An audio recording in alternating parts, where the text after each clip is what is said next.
ছাত্রদল কেন্দ্রীয় সংসদের নির্দেশনা অনুযায়ী কেন্দ্রীয় ঘোষিত কর্মসূচির অংশ হিসেবে সারা বাংলাদেশে শিক্ষা প্রতিষ্ঠান সমূহে সারা বাংলাদেশে নারীদের বিরুদ্ধে হেনস্থা, নির্যাতন, ধর্ষণ ও অনলাইনে হেনস্থার প্রতিবাদে এবং সারা দেশে আইন শৃঙ্খলা বাহিনীর অবনতির প্রতিবাদে বাংলাদেশ জাতীয়তাবাদী ছাত্রদলের কেন্দ্রীয় ঘোষিত কর্মসূচির অংশ হিসেবে আনোয়ারা সরকারি কলেজ ছাত্রদলের আজকের এই মানববন্ধনে আমাদের মাঝে উপস্থিত আছেন আনোয়ারা সরকারি কলেজ ছাত্রদলের আগামী প্রধান কলেজ ছাত্রদলের সাবেক যুগ্ম সম্পাদক বোরহানুদ্দিন,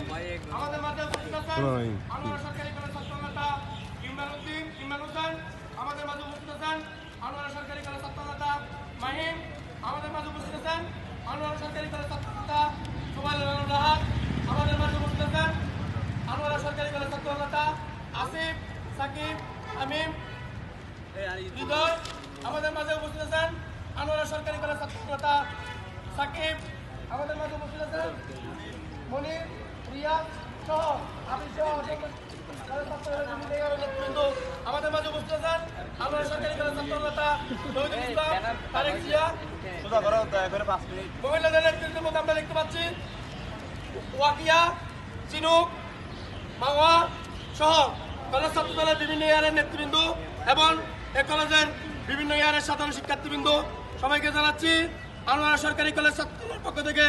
যে শুভেচ্ছা অভিনন্দন। সংগ্রামী সাথী বন্ধুগণ, এখানে বক্তব্যের কোনো কারণ নাই। আপনারা দেখেছেন গত রাত্রে যে মেয়েটি আসিয়া, এই মেয়েটি গত দুই একদিন আগে মাগুরায় এক যুবকের হাতে দর্শন হয়েছিল। সেই ঘটনা নয় খুনি হাসিনা যাওয়ার পরবর্তী সময় থেকে আমরা দেখেছি